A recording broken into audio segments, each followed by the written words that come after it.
Something tells me this is no mere adventure story.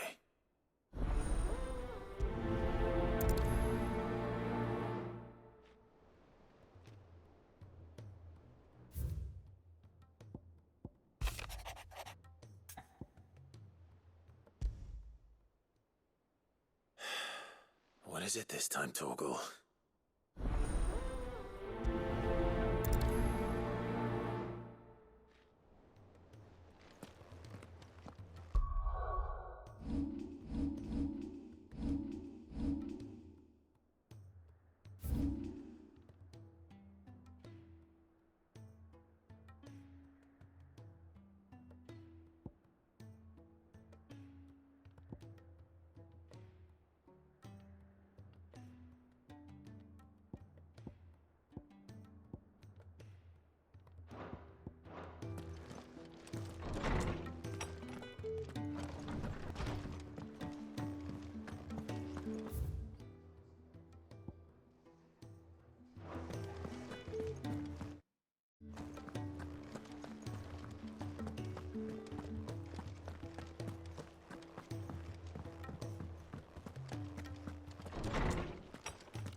Vivian, I read your note, and I'd be happy to help you find the book you're looking for. Thank you, Clive. But tracking it down will not be easy. Are you sure? Please. You have always granted me your wisdom and insight whenever I asked. It's only right that I return the favor. Or at least attempt to. You are too kind. Alas, what I ask of you is rather more trying than delivering the odd lecture. I spoke with Harpocrates to see if he had any inkling as to where another copy might be found, but... But perhaps it is best that you hear the details from him. If you say so. Forgive me, Clive, for asking this of you. But this book, it set me on the path to becoming who I am today. Its importance cannot be overstated.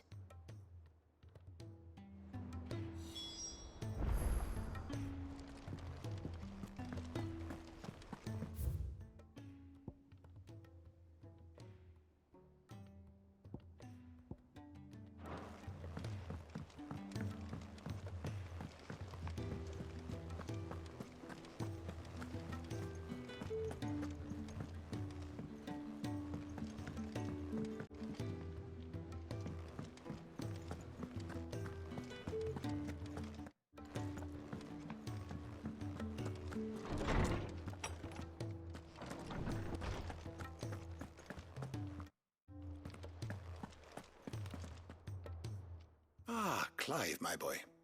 What a pleasure it is to see you. Harpocrates, there's something I need to ask you. I've been charged with locating a book called From a Distance. Then you seek a rare gem indeed. One whose name I had not thought to hear from your lips. You've been talking to Vivian. Right as always. But she didn't seem keen to tell me very much. I take it she didn't like what you had to say. And yet I gather it did naught to dissuade her. Clive, if the young professor has tasked you with obtaining a copy, I fear she asks the impossible. The executors would not allow it. The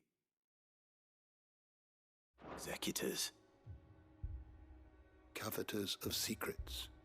A clandestine organization committed to the collection and intenebration of forbidden texts and technologies. One such text being the tome Vivian seeks, chronicling as it does the true history of the enslavement of bearers. A tale which could overturn the established order were it ever to become widely known. Or, so rumor has it. I've never actually read the thing, or even set eyes on it for that matter. How is it that I haven't heard of this organization? Why, secrecy is the executor's watchword. They lurk in the shadows, emerging only to seize that which must be seized, be it books, inventions, or people, before disappearing again, leaving nary a trace. Which would explain why Vivian's copy was snatched from her grasp not long after she found it. By the hand of the executors, yes.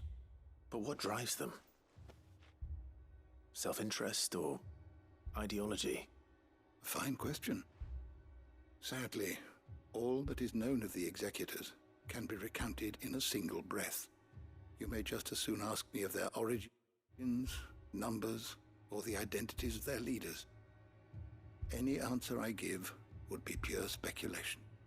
Then my hunt was doomed from the first. What was Vivian expecting? That I'd pluck it from thin air? Not from thin air, no. From ash. Rumors of the executors are rife among the scholars of Storm, but rather less so across the strait. I have a friend. Well, I had a friend in the village of Garnick, a collector of rare tomes, upon which subject we would oft correspond. Alas, I have heard naught from him since the skies fell dark. And no doubt he too has turned. But though he did not mention it by name, it is possible that a surviving copy of From a Distance yet rests upon one of his many shelves, quietly awaiting discovery. If you were, by some chance, able to save even a single book from the poor man's library, I know his soul would rest easier. Very well. When I next find myself in Waloed, I'll be sure to pay Garnick a visit.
entire village looks abandoned.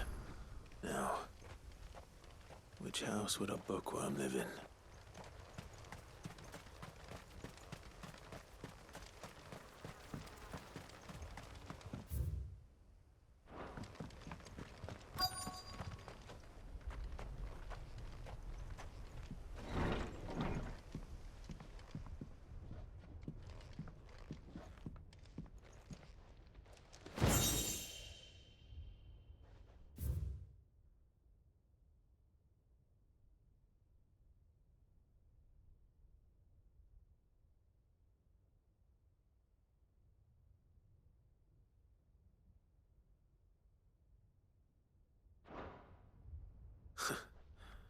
His interests were certainly varied.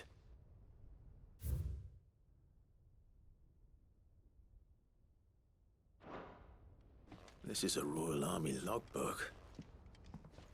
Did he take this from the local barracks?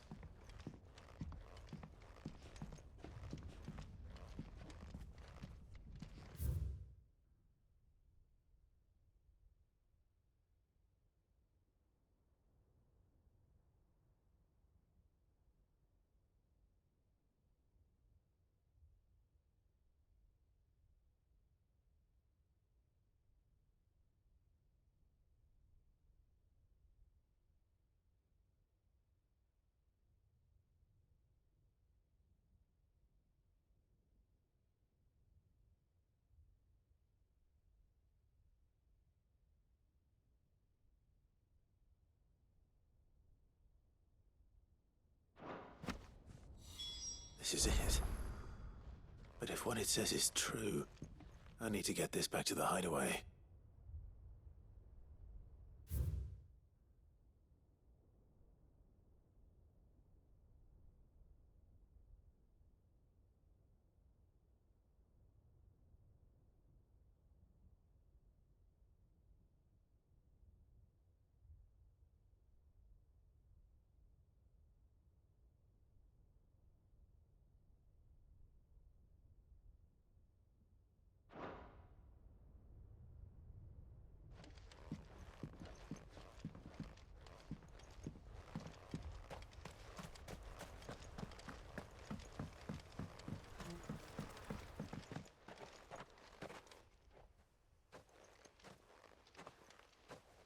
Leaving so soon, stranger?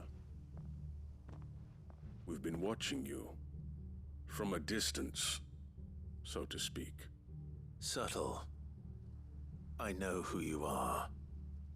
Then we need not waste time on introductions. Hand me the book.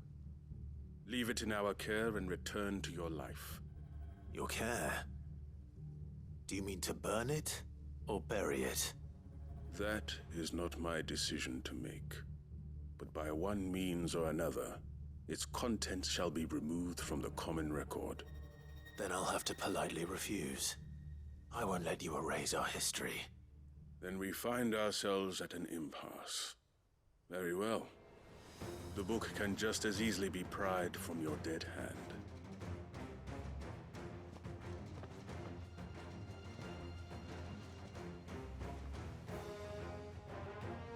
Let's see, shall we?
Impressive.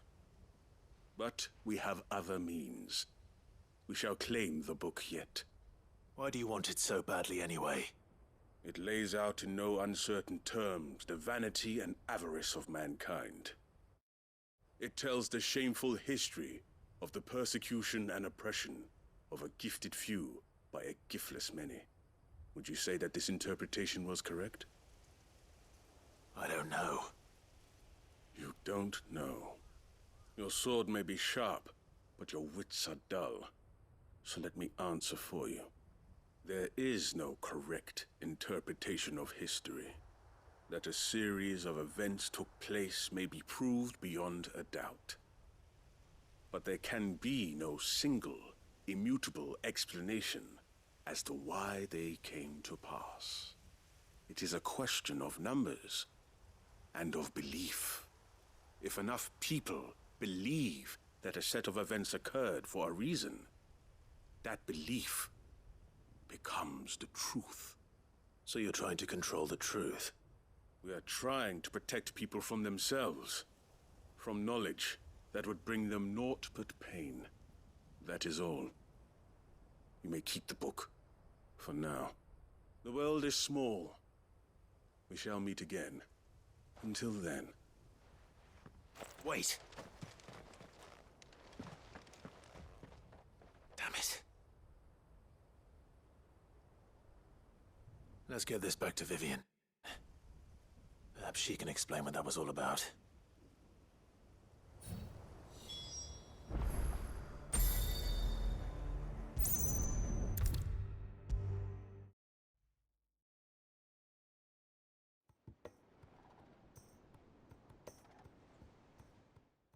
Vivian. I found it. The book you lost.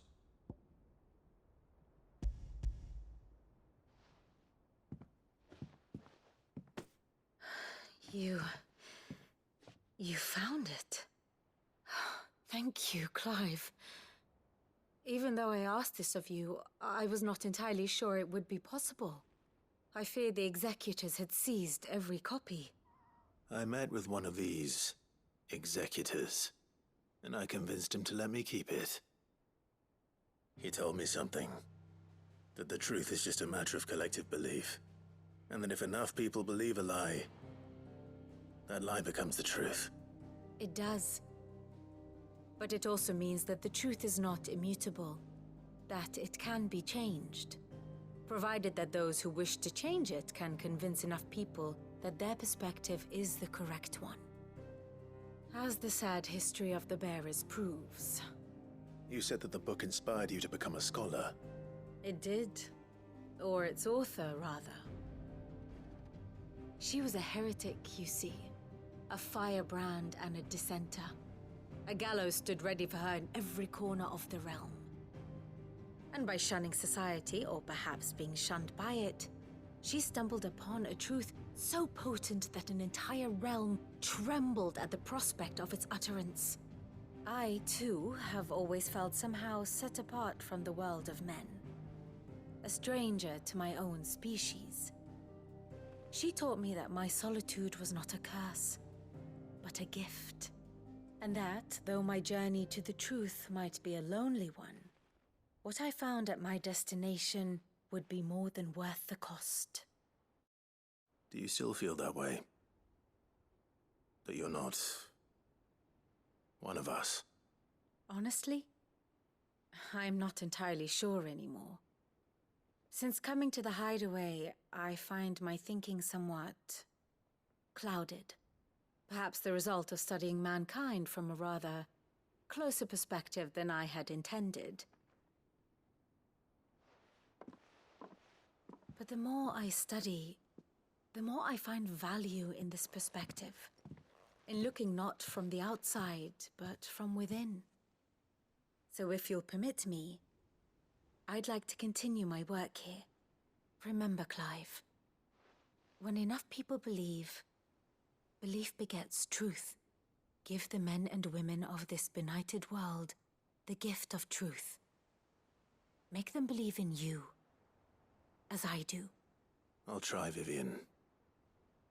I'll try.